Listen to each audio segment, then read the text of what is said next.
San Francisco, you've been legendary. I struggled when I first got here with the photography a little bit. We just wasn't capturing what I wanted, and then yesterday it kind of all came together at sunrise. I wanted to get up to Hawk Point again to shoot, or at least scout it this morning, but the road here is closed still because of the government shutdown, and we're really limited on time this morning. So we're actually driving the Pacific Coast Highway, which I'm super excited for. One of the most beautiful roads in the entire world, right up there with the coastline of south of France and around Cape Town. And yeah, this is gonna be an absolutely beautiful drive. So let's hit the road and hopefully find a really cool place to shoot sunset tonight.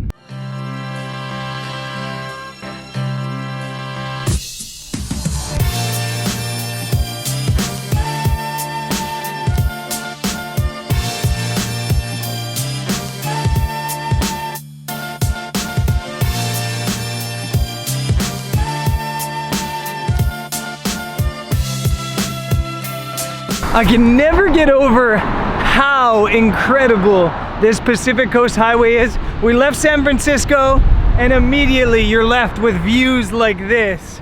Just unreal. One of my favorite drives in the entire world, as I mentioned, and I think I'm gonna put the drone up quick. Check that, no drone flight. Apparently the Pixel 2, which I just got, isn't supported yet by DJI, which sucks. Pigeons, check these guys out.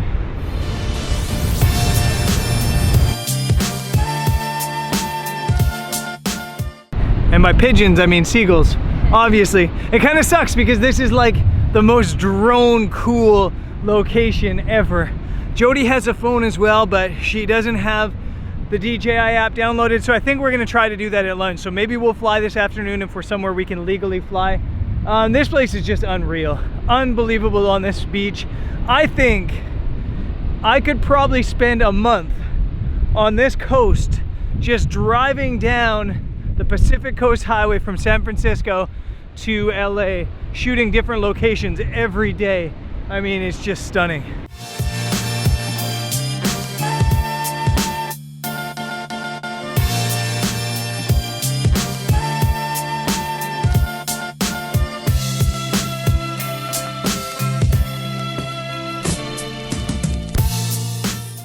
We're cruising and stopping like every 2 minutes. I don't think we'll ever make our photo location at this rate, but it doesn't really matter. This place is so cool. We've just come to Pigeon Point Lighthouse, and one of the coolest things that I just noticed about this place is it's actually a hostel. It's an HI hostel.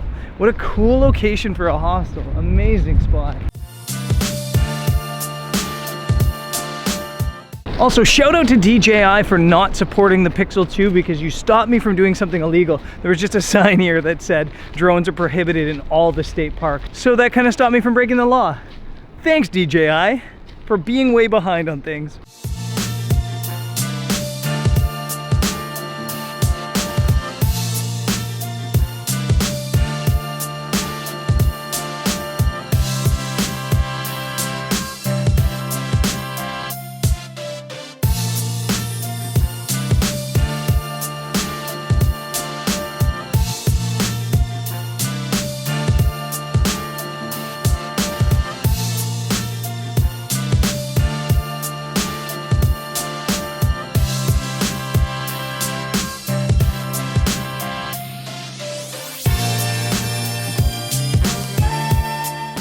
The weather's kind of just been mental. It was blue skies, and then all of a sudden it was pouring rain for a bit, and now it seems like it's clearing up again, but it's really hazy.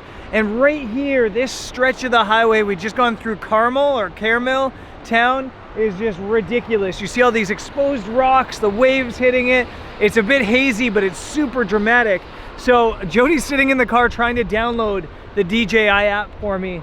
And I'm not sure if I'm gonna be able to fly, but I'm gonna try because this place is just way too epic not to make that happen.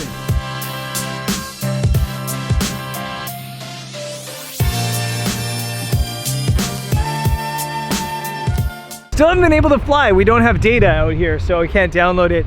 But I don't want the theme of this episode to turn into things I can't do. The thing I can do is take pictures. So we're gonna go check into our hotel here quick, which is just down once we get into Big Sur Park. I'm not sure what it is, National Recreation Area or something like that, state park maybe.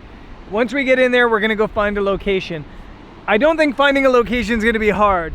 Everywhere we go here would make a killer photo, including this cove here. Check out the rocks, the waves, it's just super dramatic.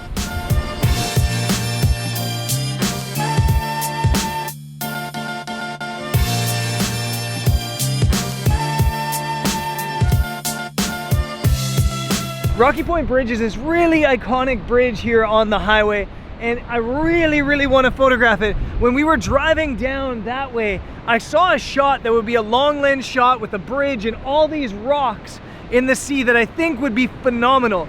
But I really also want to shoot this place called McWay Falls, so right now I'm kind of torn. Do I come back and shoot this now, or do I shoot that in the morning at sunrise?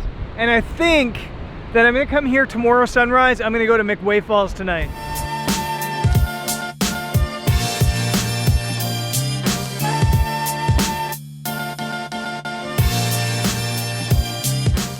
At our lodge, and I'm changing my mind once again.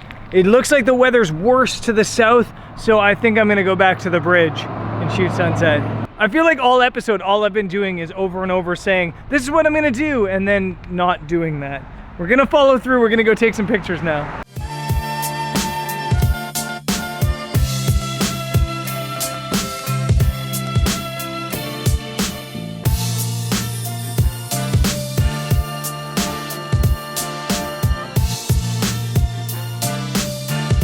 We're up at this viewpoint shooting. You can see the bridge way back that way. I've got the 70 to 200 on, a 10-stop ND to get a 25-second exposure, nice smooth water, and then a 3-stop soft grad ND to hold in some of the light. And it's coming out nice, but it's missing a little bit of oomph. And I think that oomph will happen when the sun comes down and hits the horizon. It might just be a little bit too early. Now the problem is, there's really only one shot from here. The long lens reached way out with the bridge and the landscape and the rocks, and it's beautiful. But it is only one shot. So I think we've set up this shot some time lapse, shot a photo or two. We're gonna run back over to right in front of the bridge where there's like probably dozens of compositions to shoot that right until sunset, and then make a decision whether we wanna come back here or shoot from there.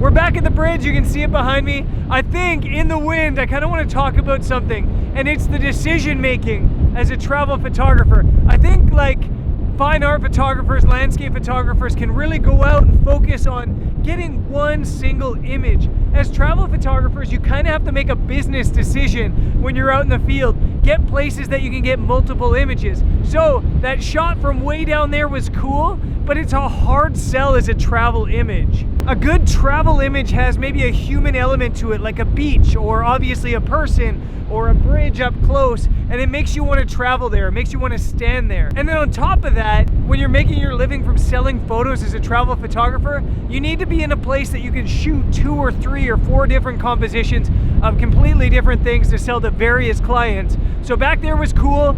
We got one image back there, but here there's 5 or 6 to knock out. Right now, I've got a wide angle lens right here on this beautiful beach and this scene over there. I'm gonna shoot a 10-stop ND and maybe like a 2-stop soft grad ND on the top, maybe 30 seconds f11, and it should look really good. I'll probably also take off the 10-stop ND and shoot a faster shutter. In fact, I'll show you the difference between those 2 images right now.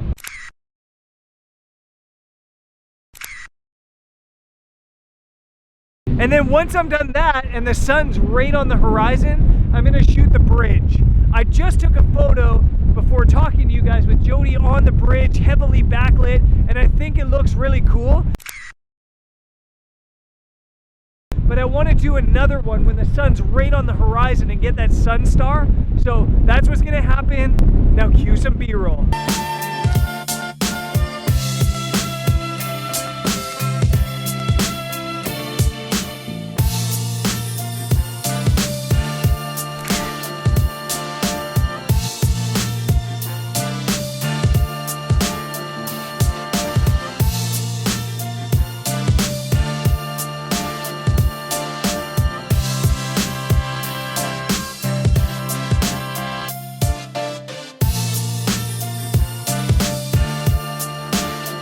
Jody is about to go up to the bridge.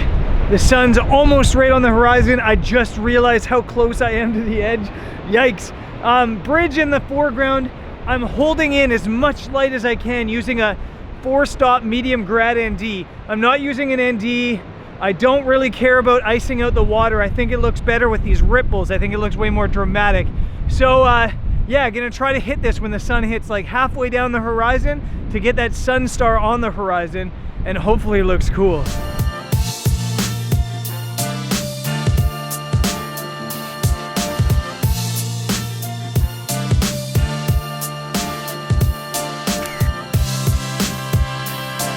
I'm not sure that worked out as well as I was hoping it would, or at least the way I thought it would, but I guess maybe I just need to get an edit on it to have a look on the computer. Now, I think this episode's not over, because if it stays clear like this, I'm gonna go try to shoot stars at McWay Falls.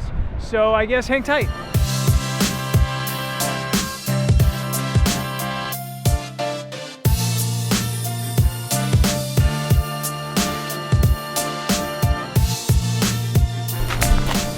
So in theory, this is what's gonna happen. I'm at McWay Falls. I can't see it, and I've never been here before, but I can hear it, and apparently it's just down there. Now, the moon's up that way, and I'm hoping that it's gonna light up McWay Falls a little bit. There's definitely some stars in the sky, although it's a bit hazy on the horizon, so I don't know exactly what I'm gonna do, but I'm gonna shoot off a couple test shots, explore some compositions and angles, and play with different lenses, and hopefully this works out. When the moon's in the sky, right now it's about 25%, it can really help light up your landscapes as long as it's not in your back. And right now it's out at the sea and like just lighting up the coastline. Not overpowering, but just like a nice subtle way. So hopefully this works, and hopefully I can find this place in the dark. And I guess once I'm done shooting, I'll check back in with you.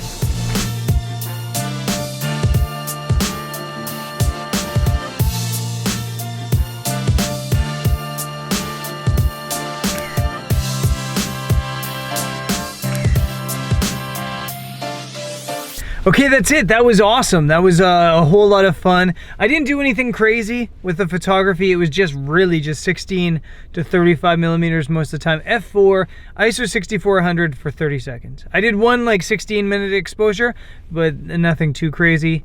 If you're new to star photography, that's a great starting point. The settings I just mentioned. Basically, every time I go out and shoot star photography, that's exactly what I do. I don't mess around with light meters or trying to figure anything out. I start right away, f4 or f2.8, ISO 6400, 30 seconds. And then I go from there. I can drop the ISO if I need to. I can boost the aperture if I can. I can do a number of things from there, but that's always the starting point. That's exactly where I go when I'm starting my star photography. And sometimes that's just where I end. Sometimes that's the look I'm going for, and I'm stoked with it. So yeah, an awesome day, an awesome evening.